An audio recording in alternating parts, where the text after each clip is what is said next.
This podcast is sponsored by nobody. Hey dudes, welcome to Splat from the Past, the only 80s themed horror and sci-fi show where things can get totally radical. Now today, I will be welcoming Gloria Dignazio. She used to run a yearly event up in Canada dedicated to Brian De Palma's cult classic Phantom of the Paradise called Phantompalooza. And she's coming on the show today. We're going to talk about that, talk about the movie Phantom of the Paradise, and just geek out today. And it's going to be really awesome, I think. Greg Gilbert on Python's Paradise interviewed her, so I think it's going to be a great interview with me as well. And I'm at a loss for words to say rest in peace, Ed Asner. I was so damn lucky enough to interview him last August. It was a awkward yet amusing interview. I mean, he gave me a lot of short answers in the beginning, but then as time wore on, he warmed up to me. We got to talk about autism and talk about, the Screen Actors Guild, crap that's going on with the pensions and all of that. It was a great, meaningful conversation overall. The guy lived to be like 91, and he did over like 400 movies and TV shows. He had like 15 projects in the works at the time of his death. That's how good of an actor he was and how active the guy was overall. So, rest in peace, Ed Asner. My heart goes out to his family. Thank you so much for the interview, sir. So yeah, here is my interview with Gloria Dignazio.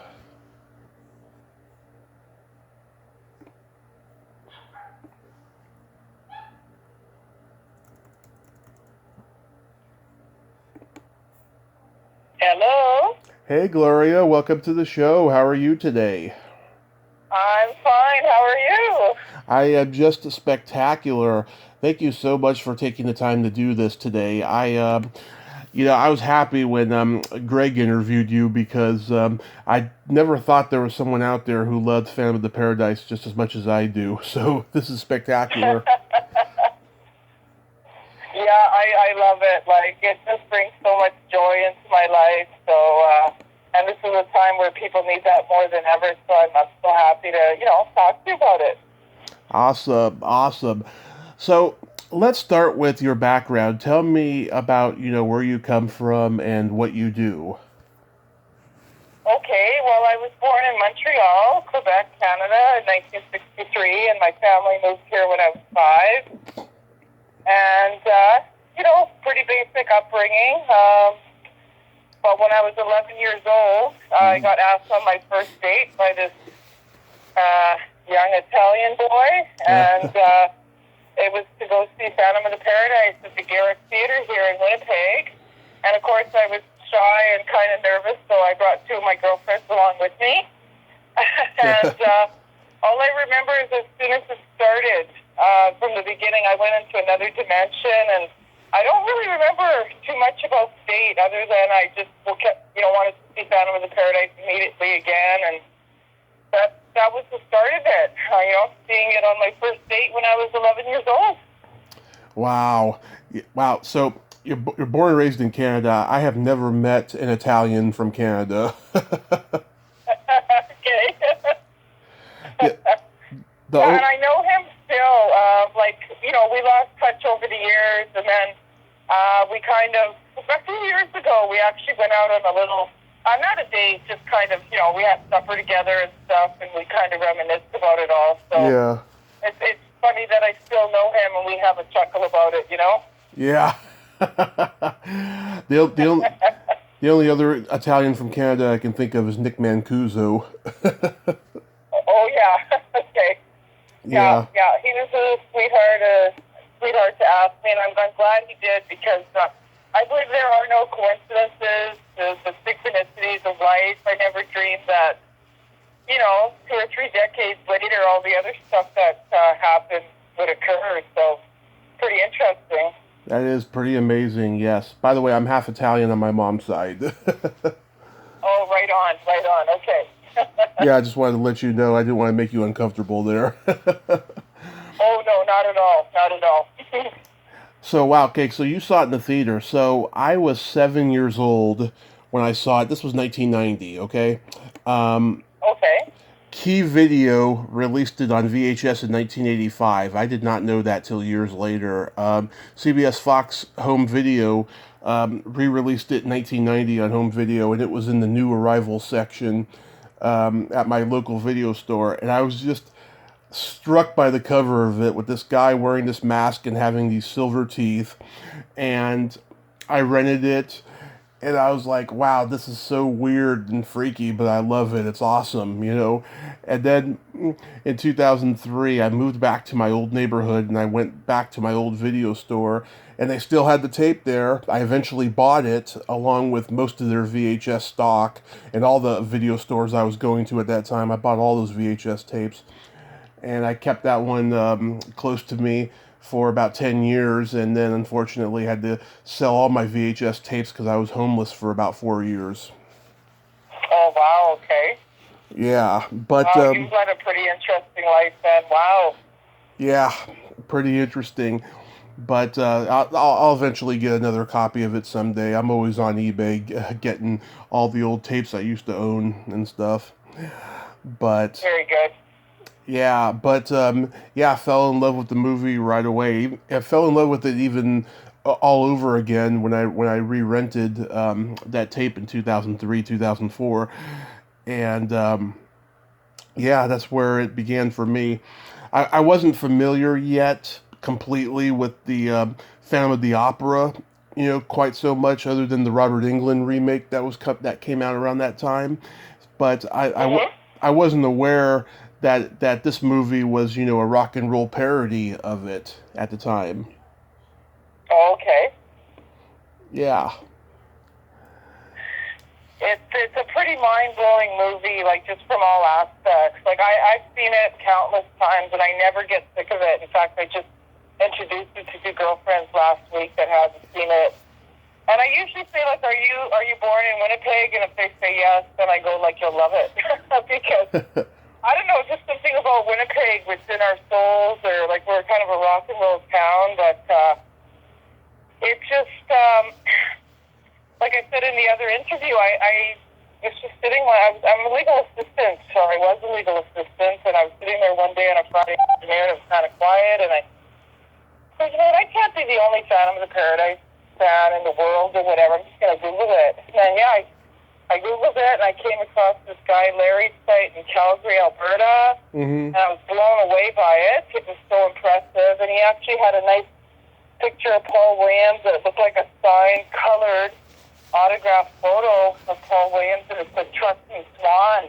And I was just like, oh my goodness, I was just like, well, I had to contact this guy.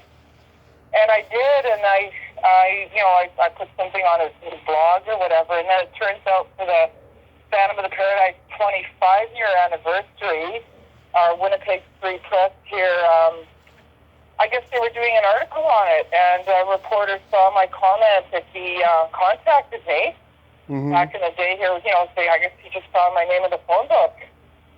And that's how it started, basically. That would have been in 2004.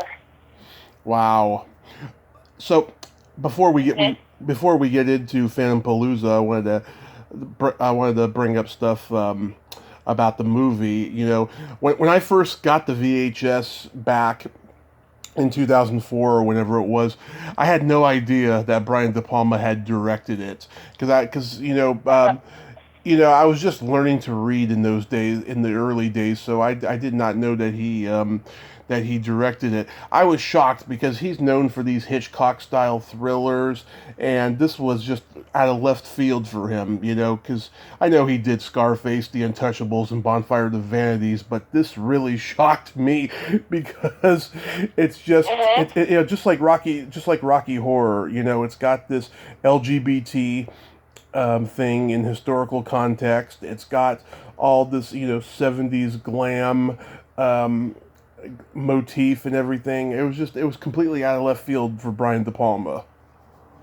Absolutely. It's he was ahead of his time making it. Like, there's even certain parts of it that are relevant. I mean, the music, of course, right? The music is timeless. It's a masterpiece. Every song is like a puzzle piece. It all goes together, and the soundtrack. I don't know if you know, but the soundtrack went gold exclusively because of Winnipeg sales. Oh, I did not know that. Did it make the top 10? I don't know if it's like the top 10, but I think like my favorite. Like I love Somebody Super Like You and Life at Last. To me, one song goes into the other. Of course, you have to play them together. Yeah. And Peter Albling, who was Harold Oblong in the film. I know Peter. Yeah. He says his single, which is Somebody Super Like You. I think it sold. He's got like I think a gold record or something, like 100,000 copies exclusively from the Winnipeg sales. I know it was number one. The soundtrack was number one on our charts here, on our radio charts when it came out for quite a while. Oh, that's interesting. Yeah. Yeah, I mean, I love the soundtrack, you know. I love, you know, Goodbye Eddie, Goodbye, and Faust, and so many great songs on it. I know. You know what? When I was younger, I didn't fully appreciate the beauty of, like, the slower songs. Yeah, like Faust and Beauty and the Beast. I always liked Old Souls. Old Souls I always loved, but as I get older, you know, the last, say, 20 years, I really, you know, because I've been through experiences and relationships, etc. I listen to those songs, and, they're so beautiful. Like, again, every song is just a masterpiece. I agree, yes, I agree. What was it about the movie, though, that appealed to you personally? You know what? Upon reflection, I think, is because, I mean, this is the early 70s, right? And my parents were really strict. Right. I have a twin brother as well. He loves it too. Oh. And my parents were very strict. They didn't let us go out really very much. So to me, when I think back, now I'm like a rocker chick. I've been to so many concerts. Like I love theatrical rock. Like I love Alice Cooper and Kiss. Same here. So when I think back now, it was like going to a concert, but I didn't know it at the time. But kind of, you know, it was like going to a concert, and I love every second of the movie. Every second of it, the way it's filmed, the colors he uses, yeah, like the mask, the characters, like just everything about it. I just love it. Love it, yeah. I mean, I just love the campy element to it, you know, and it's very nostalgia. It's like it's like 50s rockabilly, but also 70s glam rock. You know, I just love how they mesh everything together. You know, and it's funny too. It came out at the same time as Texas Chainsaw Massacre, and that movie bulldozed this movie at the box office. It came out like the same weekend or something like that in 1974. And this was like, you know, post-Vietnam era of darkness, and people wanted something subversive and dark, you know, and it landed into Rocky Horror cult status eventually. Yeah, Paul Williams talked about that in several of his interviews. Like, you know, people were watching the Vietnam War on their TV trays, eating their, like, TV dinners, and, you know, the whole thing about the entertainment aspect, people think it's entertainment, that you're seeing a rock star slide on stage, like, very interesting concept. But, you know, again, you know, it's not a comedy, yet there's comedy. It's not a love story, but there's a bit of a love story in there. It's not a horror film, but there's horror. It's just a combination of it, and it just clicks and it works. Right. And I think, you know, I don't know if 20th Century Fox lost money on this movie, but like a month later, Young Frankenstein came out for 20th Century Fox, and that movie was a huge box office hit. Yeah, you know, I've heard from several, you know, they just didn't know how to market it. Because, like, do you market it as a horror movie? Which it kind of was, but again, it's not really. There's a comedy and a love story. And it's not a musical, but there's great music in it. Like, honestly, I'm not really into musicals. Yeah. But this one, you can't help but fall in love with it just from the very beginning. Yeah, from Goodbye Eddie, Goodbye, all the way up to the hell of it. It just flows together. Like, when the end scene where they, you know, the hell of it, and then they kind of show the previous segments of the movie. Yeah. It makes you want to watch it all over again, in my opinion. I know. I can't think of another movie that does that. You know, that was genius. Mm-hmm. But yeah, why it didn't, but everything's for a reason. Even Paul Williams has said in interviews, maybe people weren't ready for it then, but they sure are now. Like the popularity of this movie, like in 2016, I went to LA to the Dome to see, there was a re-release of a Blu-ray, and 1,000 people showed up there, and people traveled, myself included, to be there. So I think that was for the 40-year anniversary. So, I mean, how does a movie that's 40 years old attract 1,000 people at the Hollywood Dome and Hollywood? I know. It's funny. I have a top 10 list of the best movies of the 70s, and this is on there by far. Yeah. It's on there by far. Do you consider yourself an expert on the movie? People assume I am just because of the Phantompalooza, and like, you know what I always say, I'm a fan like anybody else. Like when we brought William Finley and Garrett Graham here for the first Phantompalooza in 2005. Right. We had a autograph session after. You know what? I stood in line like everybody else, even though I was the organizer. And they said, and that was the second year as well. And the cast said, "Oh, Gloria, you're so nice. You don't have to do that." And I said, "Well, I'm a fan like everybody else, but anytime I do one of my events, I always make sure I sit down and I watch the movie because I have to. I must see it." Yeah. I can't miss it. I cannot miss it. If there's a screening, I'm there for it. I watch the whole thing. Of course, you gotta. Have you ever thought about writing a book about the movie or making a documentary about it?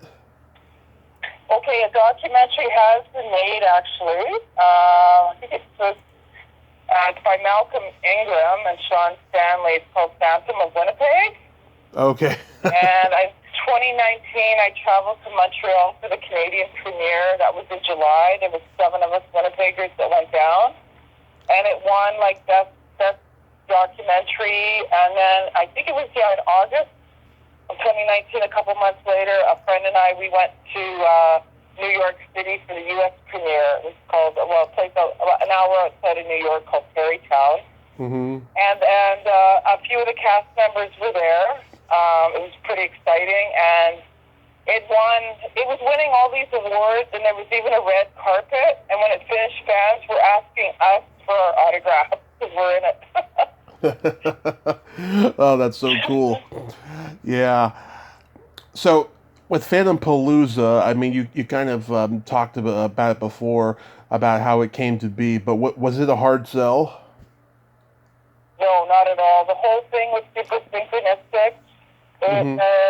Again, it started with that Winnipeg Free Press reporter calling me, and then when the article came out, actually just before the article, he was asking me different questions, and I said, "Oh yeah, my son and I have matching Death Records t-shirts," and my son Colin was 9 at the time. He goes, "Can we send a photographer?" Yeah. So then they did, and then our Saturday's Winnipeg Free Press, that's the most popular paper. Well, they had a big picture of me and my son with our matching Death Record shirts.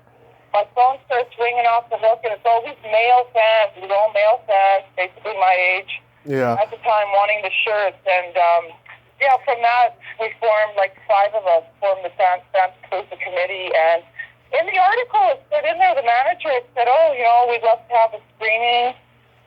And I just thought it was like an epiphany. A light bulb went on, why not? And that's it all started from a single thought. And from there, we were able to get William Finley and Garrett Graham to come down from New York. And no, it was an easy sell. I got radio promotion, print promotion. Actually, the first screening sold out. We had to add another one, and then there was the Q&A. And it was like pandemonium because a lot of the fans, the same Garrett Theater where I saw it as that little girl of 11 years old. So I think there were 600 people there. 600 times 2 is 1,200. And then we call it a social here in Winnipeg. It's like a dance. Right. At this really fancy, it's called the Skyview Ballroom. And there was 800 people there after the evening screening and Q&A. Mm-hmm. And, it was amazing. Like, it was, it's an easy sell here in Winnipeg. Yeah. Like, I don't have to hardly do any promotion for it. Like, yeah. any interviews I do, everybody here's a fan. It's like talking to a friend. That's all it is. Yeah. And I'm sure, even back then, I mean, Facebook was just starting, but I'm sure you had MySpace when you promoted the event, right? No, actually I didn't. I'm not really, like, techie in that way. No, Okay. It was all, like, word of mouth. I remember when I was thinking about it, I thought, I don't know anything about a website, and I don't have money to put this kind of thing on. It didn't matter. The universe supported it, the right people, like these 5 guys, or the 5 of us, and I never put a penny into it, not a nickel.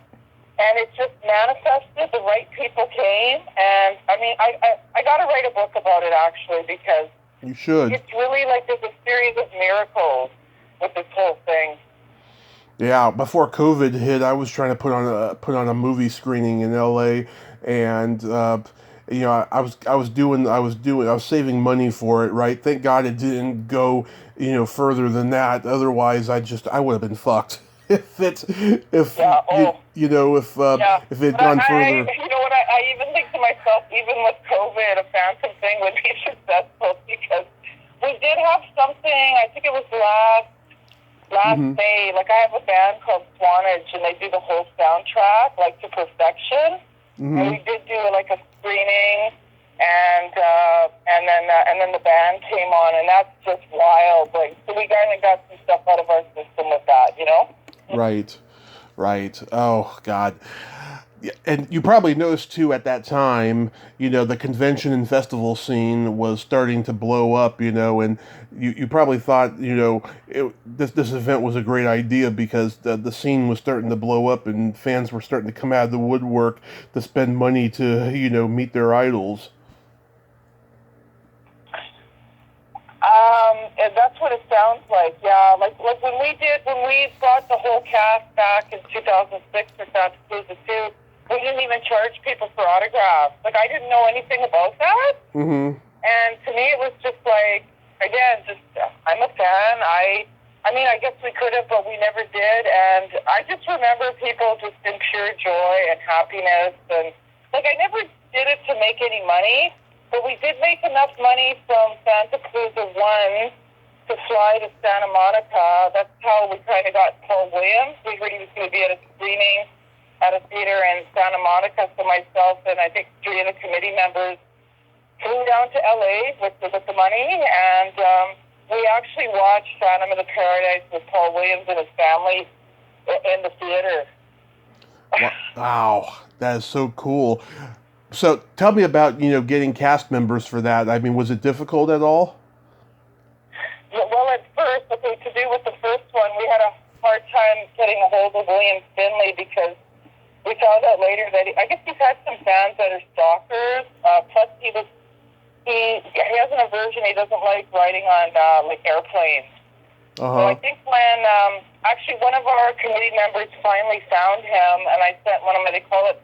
William Finley used to talk about in interviews, and then I got Gloria's emails and all the exclamation marks. And I was selling it on him. I was there like, Bill, we've got like, I guess he thought like we were going to show it in someone's basement, like showing it on a bed sheet on the wall. And I said, no, we're going to have like, it's sold out here. And I was sending him the promo stuff, and our local radio stations even had commercials about it. They'd actually start playing the music on the radio, like the soundtrack. And so I kind of sold him on it, and then he was so impressed, he got Garrett, which was just amazing. So, because the movie technically bombed when it came out, when they came here to that first Phantompalooza, they were treated like rock stars. Like, at this social thing that I was telling you about, where 800 people were there kind of to stand, they didn't even make it into the hall. Like, people brought, like, plungers, and they got them in kind of the coat check area.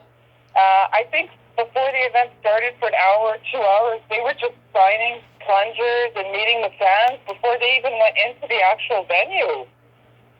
Oh, that's cool. Yeah. And we had a lot of press conferences, and then Bill said at the end, he said, Gloria, he was like a little kid. He had this little smile because finally he got the accolades he deserved. Like, he should have won an Academy Award for his dual performance as Winslow / the Phantom, right? So he said, Gloria, you got to do it again next year, but you got to bring the whole cast. And I swear I heard angels like, woo! And I said, okay, Bill, without even knowing how we were going to do it. But like I said, we made enough money to go down there.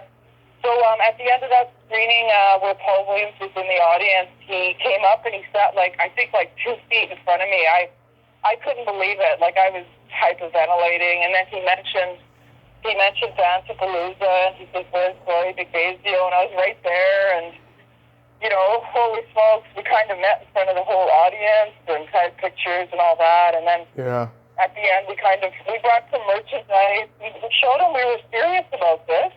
And he was so impressed. He said, okay. He put us in touch with Jessica Harper. Mm-hmm. And then I remember we met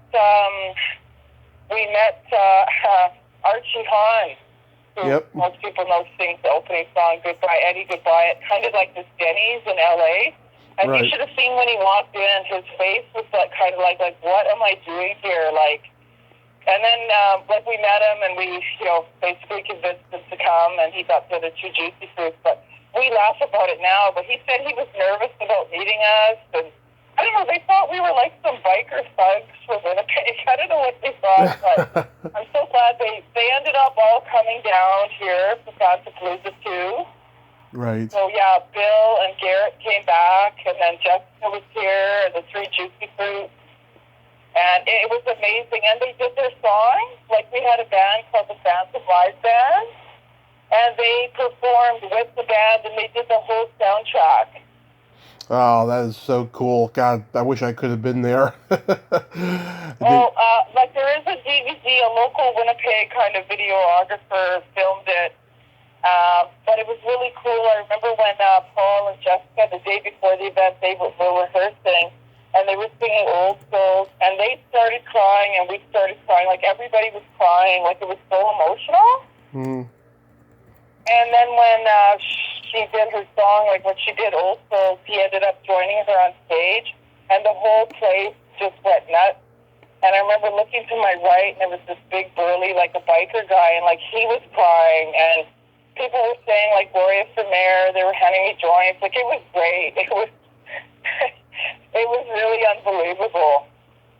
Yeah. Oh my God. So I've interviewed Peter.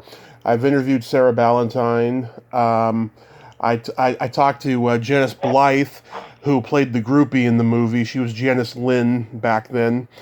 Everyone knows her from The Hills Have Eyes.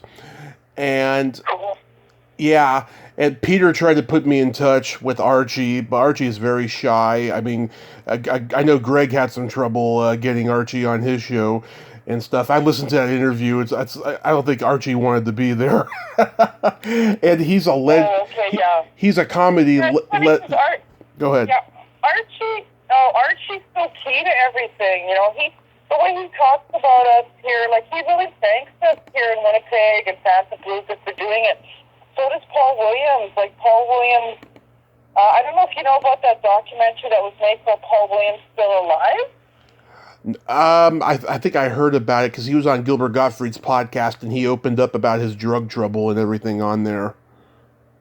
Yeah, so what happened was, just before Phantompalooza 2 in April 2006, the director, Stephen Kessler, he was wondering, about Paul Williams, and he Googled him, like he thought he was dead. And then he found out about that Paul was going to be here for Phantompalooza 2, so he flew down here to film that. Well, he ended up filming him, following him around with a camera crew for 5 years. And that's how Paul Williams Still Alive came out. And I used to say, even how Paul Williams ended up winning a Grammy with Daft Punk for Random Access Memories. And I remember saying to one of our committee members, I said, do you think Phantompalooza had anything to do with that? Because, a lot of people, his career, he even says it in the Still Alive, Mm-hmm. His career, it wasn't doing too good, even though he had been in recovery, and he's now a drug rehab counselor for like over 20 years. But he just wasn't on the scene like he was previously, like in the 70s. So, but my committee member said to Gloria, Phantompalooza paved the way for that Grammy win, and And Paul Williams has come out and said that himself, if it wasn't for what happened here in Winnipeg. Like, it just somehow created, it was a ripple effect, and it went, like, Phantompalooza is known when I go to, like, I've been to Dallas at the Majestic Theater for an event, LA, like, yeah, I also heard in El Salvador there's a huge pocket of fans there. They actually play the soundtrack in the grocery stores there. Nice. That's so cool. I wish we had that over here. Can you imagine pushing a shopping cart and hearing Fast for the Paradise over the speaker? I can't imagine it. No. I would love to interview the third guy with Peter and Archie. What's his name? Oh, Jeffrey Commodore? Yeah. Who sings? Yeah, I've got him too. If you wanted, I could try to hook you up. He hasn't really done too many interviews of recent, as far as I know, but he's a great guy, Dr. Jeffrey, and he's got great stories. Like, all three of them, I actually had them on a local radio station here, and the three of them together are so hilarious. Oh, God. And we brought them back here. I did another series of events. It was called Phantom Met 1, 2, 3, 4, and 5, because it was just supposed to be a one-off, but it was so popular, it ended up, it's always around Halloween every year, and they ended up, the three Juicy Fruits came back here, I think that was 2016, and they went up on stage with the band there, and now it's Swanage, and they did their makeup like the undead, and there's YouTube footage of it, but it is freaking rocking. It's awesome. Love it. Yeah, I told Peter he looked dead on like Alice Cooper with that makeup and stuff. I don't know if he liked that very much, but you know, he did remind me of Alice Cooper, you know, in that. Oh, he's perfect in that. I remember when we flew down there to meet Paul Williams, we met Peter for the first time on Venice Beach. But I mean, that's cool in itself. But there's Peter Elbling and man, I can't, like, I always tell him, like, your song, somebody's super like you. I still get butterflies at the beginning of it, so I love him, and I love that song so much. Yeah. God, I still giggle at Paul Williams saying, "Pick up that faggot." Yeah, no, that's a classic line. But see, back in the day when I was 11, all the girls fell in love with Swan, and all the guys fell in love with Phoenix. So I love his blonde feathered hair. Like, I still love him, like Paul Williams. And now he's on my cell phone. Like, we're actually friends. Same with the cast members. We're actually friends. Like, it's like unbelievably, like, so much joy. Yeah. Jessica Harper, yeah, I seen her on those like red carpet events and stuff. She has very large feet. Have you ever noticed that? No, I didn't never notice that. She's a tiny woman. She's a tiny woman with large feet. Yeah. Really? I never noticed that. Like, she looked great when she came here. Like, she looked fantastic.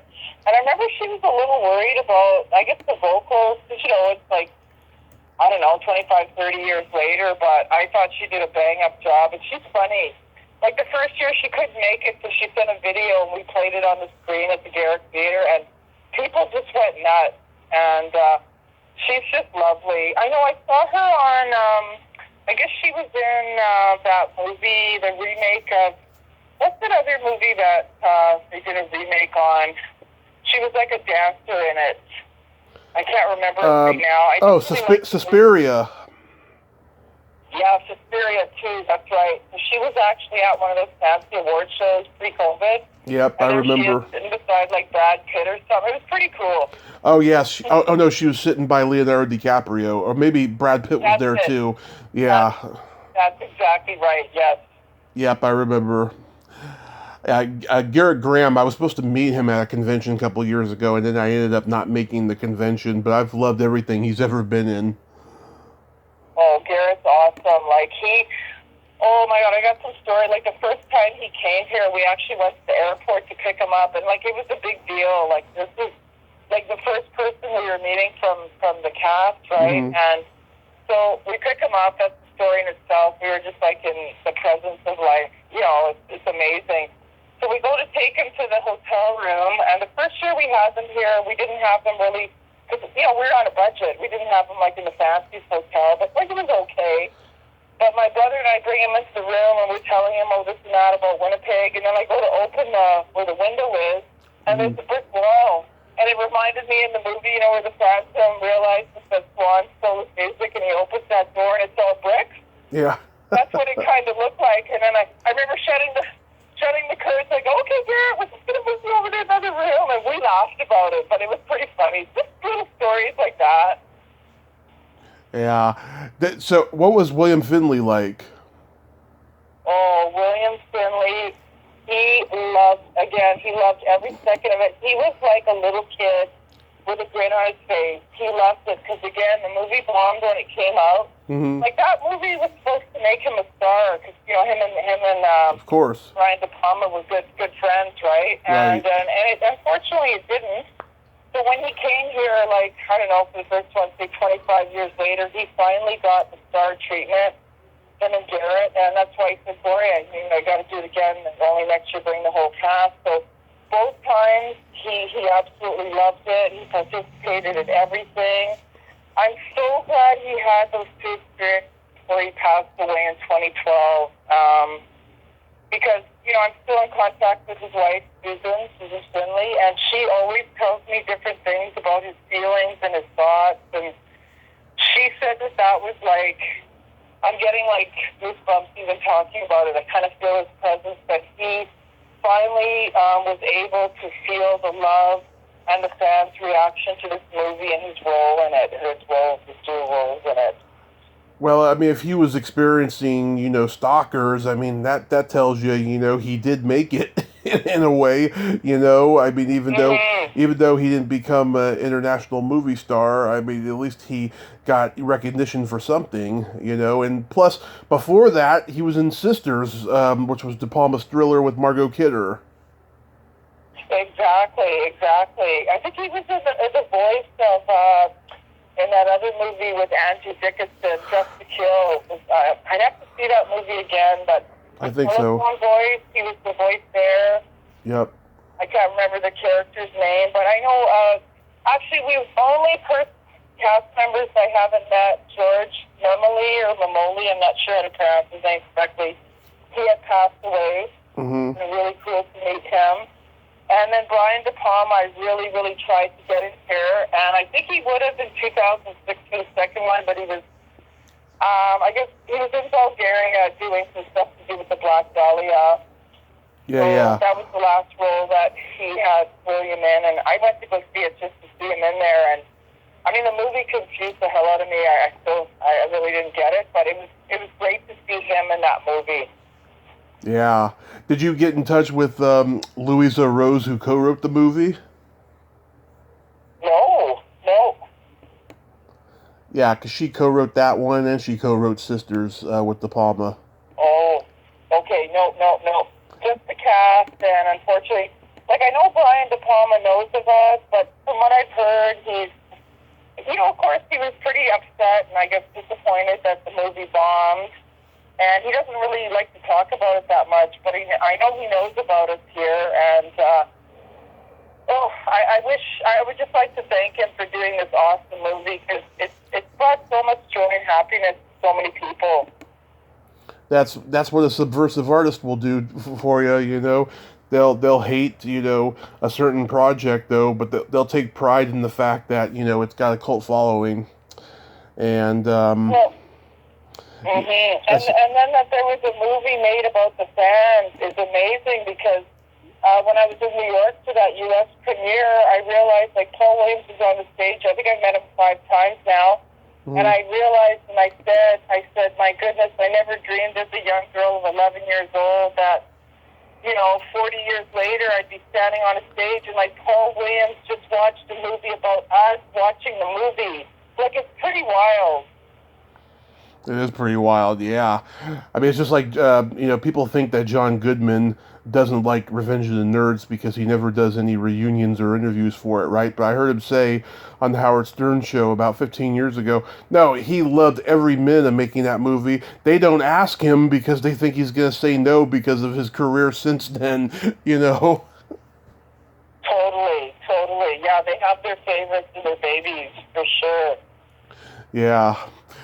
So when the movie was being screened, I mean, what was the excitement level like? Oh, for the documentary, Phantom of Winnipeg? No, for Phantom at Phantompalooza. Oh my goodness, it was crazy. Like I said, I think we originally had an evening screening with a Q&A. Mm-hmm. We had to add in an afternoon matinee with a Q&A, so William and Bill did both of those. It was pandemonium. Like, people went crazy. Like, we know every word to everything, all the dialogue, all the songs. So, the three claps with Swan claps, we do that. We're singing the songs. When Deep comes on, like when Garrett comes on as Deep, that's, I'd say, the biggest response. People love him. People absolutely love him. And it's just complete and utter. There's nothing like seeing this movie with the Winnipeg audience. It's amazing. Yeah. Wow, that's so cool. So how many of these did you do? We did Phantompalooza 1 and 2, so 2005, 2006. And then myself and another committee member, Dell, we did Phantom at Net 1, 2, 3, 4, and 5. And I think that was the last one. Paul Williams came back in 2017. Sorry for the background noise. It's a beautiful day out, so I'm enjoying that. Again, it started as a one-off, and then the fans wanted more. That's the thing. They want more, right? So right. We give them more. Mm-hmm. Do you plan on doing it again one day? Of course. If this opportunity presents itself, for sure. Yes. Yeah, or at least a screen. We're talking about a lot of people for the 50-year anniversary. Like, who knows? I mean, we lost William. Who knows with everything going on, right? Hopefully we'll be blessed enough that we could do that. Yeah, I mean, at least, do a screening for it. It doesn't have to be, an actual, full-out event like Phantompalooza was. You can just at least do a screening. That would be cool. Well, a lot of people say, you can't, and I used to say, okay, after the first Phantompalooza, I said, oh, well, I thought that was it, like, right? You just think, how can you duplicate this? And then William said, and the fans wanted, we did Phantompalooza 2, and it was actually bigger and better than the first one. And then I said, okay, we'll put it to bed for a while, like, let's just leave it at that. I really didn't think there'd be another one, and then, I think it was for the 30-year anniversary. I'm trying to remember now, or was it the 40-year anniversary? We just started poking around at venues, and we actually had to sell the event to our new, because it wasn't at the Garrick Theatre, it was at this beautiful theatre called the Metropolitan Theatre. Right. And the inside of it looks like the sister to the Majestic Theatre that's used for the concert portions in the movie. So we actually had to sell it to the new management there. We did an online poll on Facebook. How many of you would participate in this? And we got so many responses. We presented to the management. I remember at the end of that night, and we just had the band there. Not the band, just the band, but we didn't have a cast member. And the whole thing completely sold out. And the same manager came up to myself and Dell and said, you guys were absolutely right. And, of course, they wanted us to do it again and again. And then the next year we brought, I think we just brought Peter. And then the next year, the 3 Juicy Fruits. And then the next year, we brought Paul Williams back. And that was incredible. Like, he loves us, and he acknowledges the love he has for Winnipeg. And he actually, he kind of breaks down on stage. Like, not in a bad way, but he's so emotional because he knows what we've done. And we're so grateful to do it for him because he's given us the music in the movie, and the acting of Swan is like perfect. Mm-hmm. Absolutely. So tell me more about Swanage. Okay, Swanage, the lead singer is ran into me at a Walmart a couple of years after Phantompalooza 1 and 2. And the thing is, I met so many fans. Like, I wish I could sit down each and talk to them each. You know, they all say, oh, yeah, I met you and shook your hand and thanked you. But it's like, you know, you don't remember everybody. You wish you could, right? But he came up to me at a Walmart and said, Gloria, if you ever do another Phantom of the Paradise event, I have to do the music. I'm in a band, blah, blah. And I said, okay, that's cool. But I kind of let it go. Nothing was going on for a few years. And then a few years later, he's got another band called Damn Straight. I went to see them. And then he came up to me again. He reintroduced himself. And then I kind of remembered. And he goes, and I knew I was going to be doing Phantom at the Met 1 event was coming up. And he says, can I do a song for you to prove to you, like, how good we are? And I said, well, my birthday's coming up in a couple of weeks. Can you do, I said, somebody super like you, of course, right? And he says, yep. So went for my birthday, and they blew the roof off. It was perfect. So then Dean formed the band Swanage. They're all Phantom of the Paradise fanatics. They all love the music. Right. And, you know, that music is very layered. The musicians in Swanage tell me it's not easy music to duplicate. It's very layered, and they do it justice. Like, not too many people can pull that off. So usually when I have an event, we have Swanage play, and the fans just love them. And Paul Williams knows about them and has acknowledged them as well, which is huge to the band. That's so cool, yeah. So they're pretty much like a Phantom tribute band. Totally. We call them the world's premier Phantom of the Paradise tribute band. They do have a Facebook page, Swanage. Okay. And if you go on YouTube, there's videos of them doing like side 1 and side 2. And again, but you got to see it. I mean, you can see it, you know, video versus if you ever get a chance to see them live, they're just incredible. That's cool. That's cool. So there's this secret silly game that I like to play with guests, Gloria. This is a series of silly slumber party questions. It's no win or lose, just pure dorky fun. And I love it. How the game works is I ask you the question, you answer it, and then you ask me the exact same question and I answer it. And you can comment on answers. Okay, sounds good. Awesome. Gloria, are you ticklish? No, are you ticklish? Yes, very ticklish. I've been known to hit people in the groin if you tickle me without warning. You know, actually, no, I think that's a bit of a white lie. Actually, there has been parts in my life where I have been ticklish. I think now that I'm older, I'm kind of over it, but so I have to, can I modify my answer and say there was a time when? Your what day? I don't know, like in my younger years or whatever, I do remember. You know what, can I change my answer? When I reflect back, I actually think I am. I gotta be honest. Okay. What's your favorite part of the body? It could be anything. Oh, favorite part of the body? It's probably my mouth, because I like to talk. Yours, what's your favorite part of your body? Well, just in general, I love the belly button. Oh, wonderful. Yeah, I always have. I had a girlfriend when I was 6 years old. She had this adorable little Audi, and she instilled in me a love of belly buttons that just carries on to this day and stuff. Well, that's where we're all, right? Because cutting the cord, that's where we're joined to our mama, right? It's beautiful. Exactly, yes. And I collect pictures of them and everything. I mean, it's just a wonderful interest for me. Totally, I get that. Yeah. What color are your toenails painted? Pink. What color are your toenails painted? Woo! Mine are pink too. Oh, right on. Yeah, I started. Yeah, I started painting mine when I was 13. Right on. That's super cool. Yeah. What would you say is your best personality trait? My courage. My courage, for sure. You have to be brave to kind of even just have a thought to follow through on it. So definitely courage. How about yourself? My sense of empathy and the fact that I have no filter.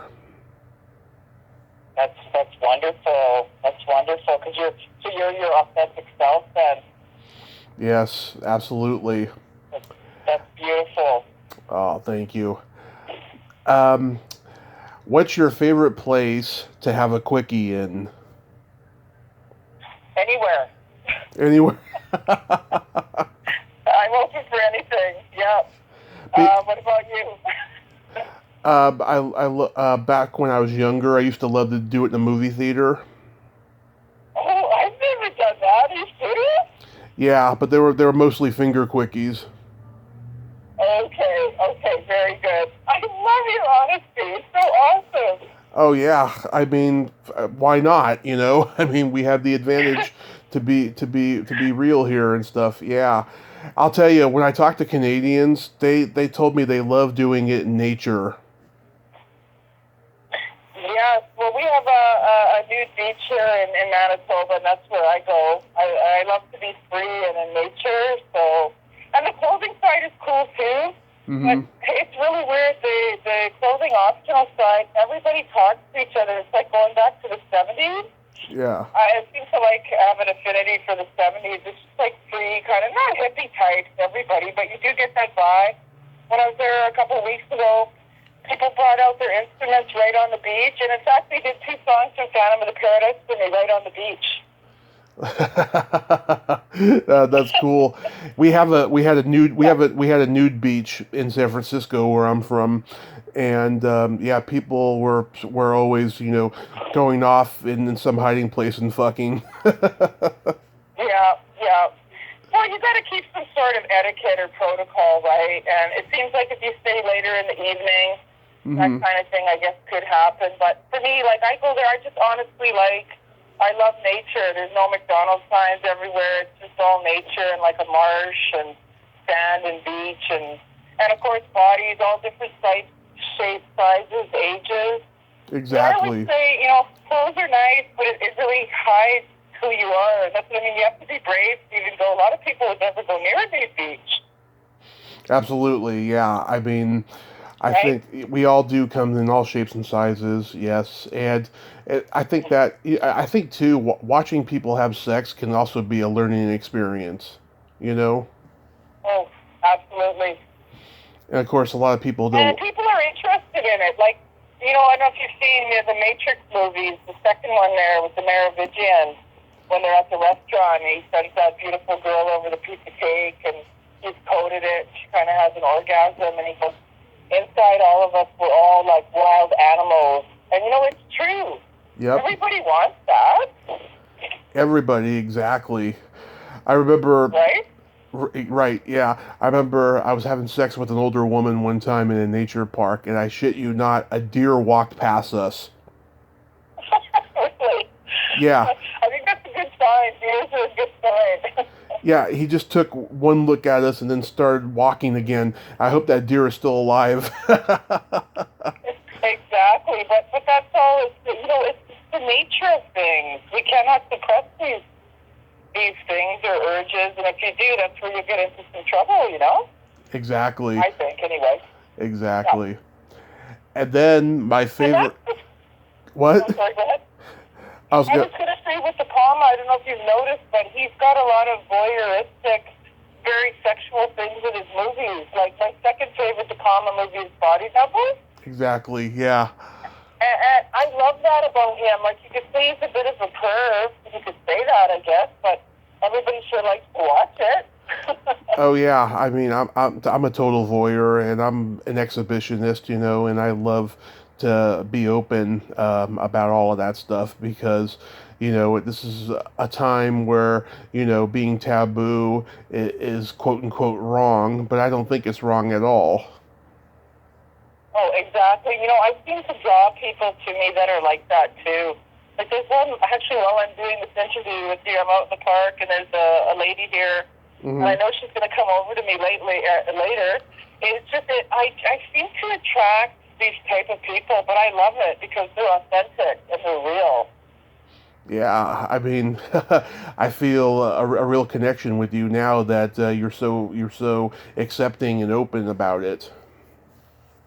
Totally. Like, I don't know, the sexual thing, it's always been a big part of my life. Maybe even with the movie, like, I don't know, like that orgy scene there. Yeah. Phantom when I was a little girl. I didn't really understand it, but again, it was ahead in its way in so many ways. You know, that movie was just so ahead of its time. Like, forget about the green shag carpeting and some of the clothes. It's relevant today. I really feel that way. I agree, yes. And then my favorite question, is there a stinky smell that just makes you gag? Let me see now. What's that smell I don't like? We have some sort of like a mushroom or meat plant around here, and sometimes that smells just towards my balcony, and I don't like that. Now, how about yourself? Either farts or feet. Okay, yeah. I'd say for a lot of people would answer that way too. Exactly. Actually, to tell you the truth, like I don't, my nose, I don't really smell a lot of things. Like I used to joke around when I was younger, you could light a joint up beside me, I wouldn't notice it, but I do notice that. Yeah. But yeah, I'm not that acute with that kind of stuff. I'm not sure why. So my boyfriend loves it because if he does let one go, he goes, "You're the best girlfriend ever." So I don't smell anything. I don't smell anything. You're gonna kill me for that, or maybe not. No, he's pretty open too. So. Yeah. I have a couple sex jokes for you. Sure. You know the difference between a golf ball and a G-spot? No. What is that? A man rather spend 20 minutes looking for a golf ball. I love it. Good one. Thank you. What do you call a boy that doesn't masturbate? I don't know. What? A liar. That's such a good answer. I love it. That's one of my newer ones. Oh, I didn't know we were going to be getting into this, but I love it. I feel like I've known you forever. This is awesome. I feel the exact same way, yes. I mean, with certain people I click, you know, especially with my honesty, you know, especially with Canadians too. I've interviewed so many Canadians and I click with almost all of them. They're so open-minded and free-spirited and very blunt. I just love that about them. Yeah, well, here, like, it's Winnipeg, Manitoba, their province. They're called Friendly Manitoba. And, again, even for the rock scene, like, you know, some people will say, like, why Winnipeg? How come Phantom was so big here? And I go, because we rock. Like, and there's also, I think, a spiritual component somehow. That doesn't sound too weird. And it's like, you either get it or you don't. You know what I mean? That's why I say, if you're born in Winnipeg, chances are you'll love this. But, again, there's pockets all over the world that love it. And in fact, new generations of it, like my kids' age, in their 20s, they'll show up at events with their Death Record shirts. And I always thought that's good parenting, you know? Oh, yeah. I mean, I have a friend. She's gotten her son. Her son's like maybe 3 years old now, and she's gotten him into the Friday the 13th movies. And I'm a huge Friday the 13th guy. Huge. Mm-hmm. And I'm glad that she started him young because I had to do it on my own because my parents thought I would be sick if I saw all this blood and all this shit, you know. But I was watching the movies while they were sleeping at night, and I love them. Yeah, it's funny because my son Colin that was in that paper with me, I don't know, something about being in the dark, he didn't really like it.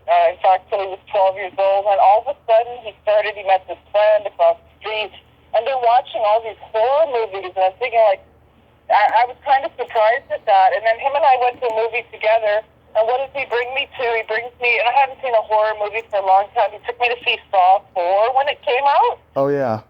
And it opens, like, with an autopsy scene, and I was like, okay, here we go. You know, I had to prepare myself for that. Oh, that's so cool. That's so cool. Yeah. Yes. Well, I tell you, Gloria, this has been an awful lot of fun, and yes, I feel like I've made a new friend with you, and I feel very blessed right now. Thank you. Thank you for asking me to do the interview, and please, when this whole thing finishes or whatever, you have to come and be my guest, and come here and watch Phantom of the Paradise to the Winnipeg audience and Steve Swanage. You will love it. I promise you that. I would love to. I'd never been to Canada before, but I got friends up there who want to meet me that I've interviewed as well, and I would love to come and check it out. I mean, I'll bring as many sweaters and jackets as I can. Yep. And oh yeah, no, you know what? If you come in the summer, but we usually do the events in the fall. It's like around Halloween, eh? Okay. So much fun as that is. So yeah, let's hope that we can do that soon. It'd be a pleasure to have you here. Yes, let's hope that we can do that.